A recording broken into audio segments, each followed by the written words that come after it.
São Sebastião. A seguinte cena teria ocorrido no ano 288 da era cristã. Cidade de Roma, capital do império que naquele tempo perseguia os cristãos. Feche os olhos e veja com o coração. O soldado está quase nu, coberto apenas com um tipo de saiote vermelho, a cor dos mártires. Os braços, estendidos para cima, por trás da cabeça, estão amarrados pelos pulsos a uma árvore.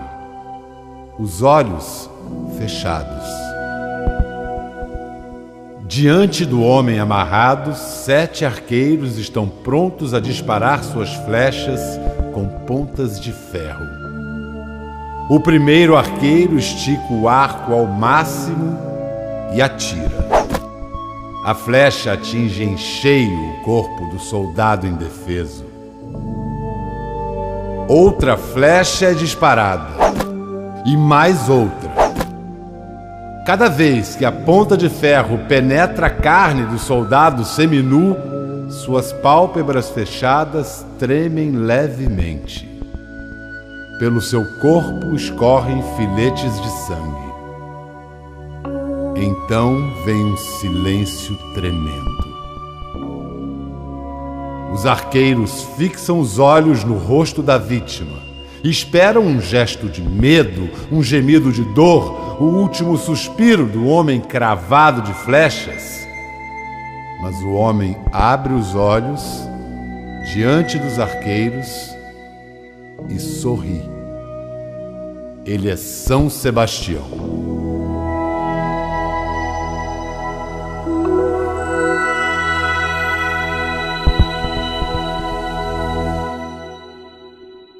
Dizem antigas crônicas que São Sebastião nasceu no ano de 250 em Narbona, uma cidade do Império Romano que naquele tempo pertencia à província de Gália, hoje sul da França. Foi educado em Milão, na Itália. Desde pequeno, a família transmitiu a Sebastião os valores cristãos. O pai era soldado do Império Romano. Seguindo-lhe o exemplo, Sebastião partiu ainda jovem para Roma a fim de ingressar no exército. Ele se destacou na tropa e foi promovido a chefe da primeira corte da Legião de Infantaria. Conquistou a admiração dos imperadores Diocleciano e Maximiano. Mas o grande soldado romano escondia uma identidade secreta sob o uniforme e as insígnias. Era, antes de tudo, um cristão e aproveitou o livre acesso que tinha aos cárceres para confortar os cristãos que naquele tempo eram perseguidos, presos e executados com extrema crueldade.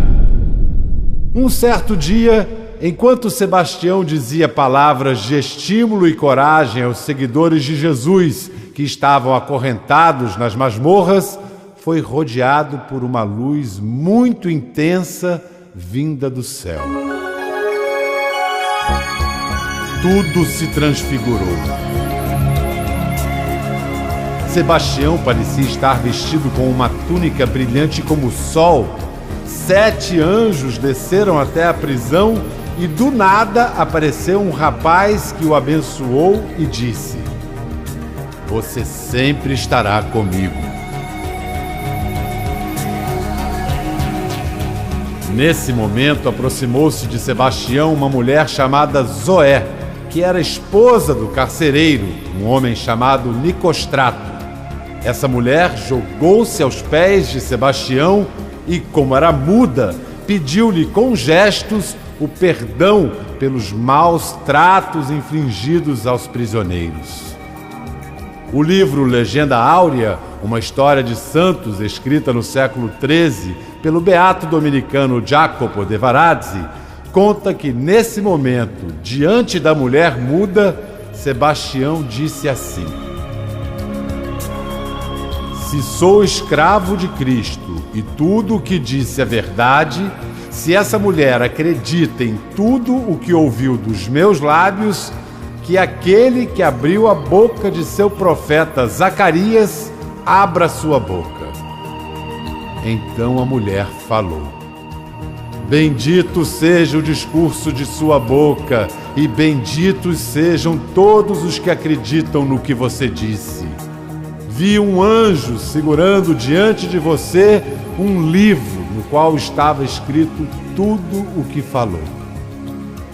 Ao ouvir a mulher, que era muda, falar, Nicostrato, o carcereiro dos santos mártires, também se lançou aos pés de Sebastião para pedir-lhe o perdão. Algum tempo depois, Zoé foi presa quando rezava diante do túmulo dos apóstolos Pedro e Paulo. Foi queimada e suas cinzas foram espalhadas pelo rio Tibre.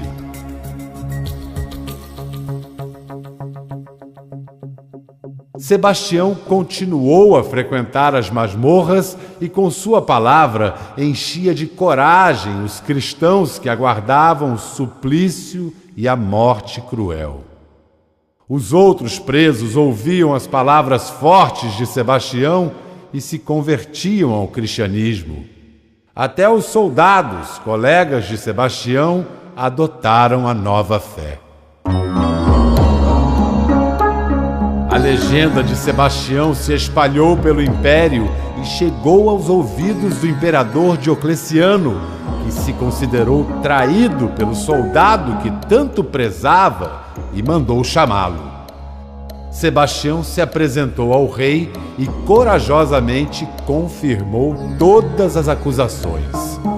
Então, Diocleciano tentou convencer o soldado a abandonar a fé em Cristo.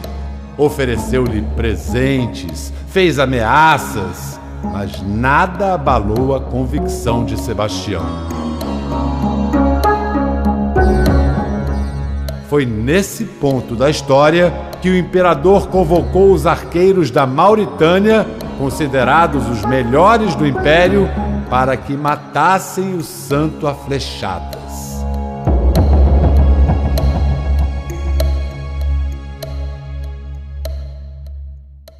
Sebastião sobreviveu ao suplício milagrosamente. Foi resgatado por uma mulher chamada Irene, viúva de um mártir cristão. Diz uma lenda que Sebastião, crivado de flechas, pareceu a Irene um grande porco-espinho. A mulher levou o santo para casa e, com a ajuda dos filhos, cuidou de suas feridas com emplastros de ervas. Dava-lhe comida e bebida.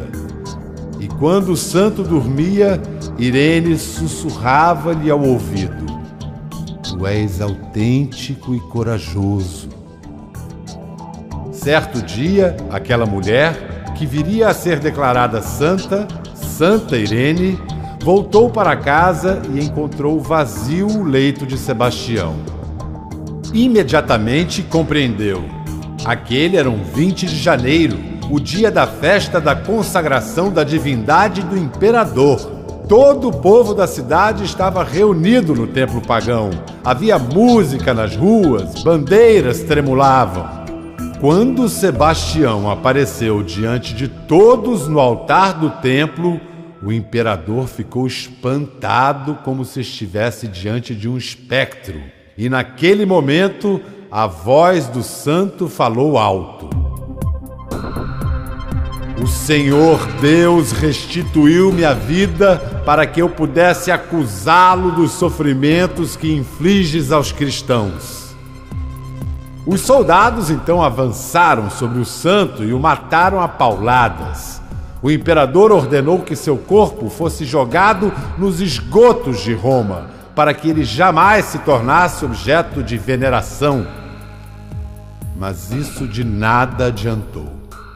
Naquela mesma noite, contam, um doce perfume de lírios se espalhou das águas fétidas. Os restos mortais de São Sebastião foram resgatados e enterrados nas catacumbas de Roma, junto às relíquias de São Paulo e São Pedro, os grandes apóstolos do cristianismo.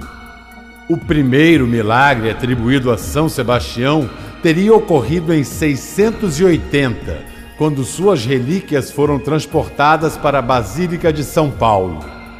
Uma terrível peste assolava a população, mas a doença desapareceu instantaneamente. Diz a lenda que curas miraculosas sempre ocorriam por onde quer que as relíquias de São Sebastião passassem. Daí vem o título que ele recebeu, o de protetor contra a peste e as doenças contagiosas. Os presidiários também podem pedir consolações ao santo, e isso é uma referência aos relatos de conversões que Sebastião promovia nos antigos cárceres romanos. Sebastião recebeu o título de defensor glorioso da Igreja de Cristo. O santo é celebrado em 20 de janeiro, data de sua morte gloriosa. Contam que foi num dia 20 de janeiro, em 1567, que São Sebastião apareceu milagrosamente nas águas da Baía de Guanabara e salvou os portugueses que lutavam contra os invasores franceses. Naquele dia, militares portugueses foram cercados pelas canoas dos índios tamoios, aliados dos franceses, quando São Sebastião surgiu em súbito estrondo e pôs os índios em fuga, aterrorizados com aquela imagem milagrosa do jovem guerreiro do céu. Por isso, Sebastião é o santo padroeiro da cidade do Rio de Janeiro. Sobre São Sebastião, escreveu Santo Ambrósio: Senhor adorável, o sangue do seu bem-aventurado mártir Sebastião foi derramado pela confissão de seu nome e para permitir a manifestação de seus milagres, de forma que, através da prece a ele, você ampare os enfermos, transforme nossa fraqueza em força, aumente nossas virtudes.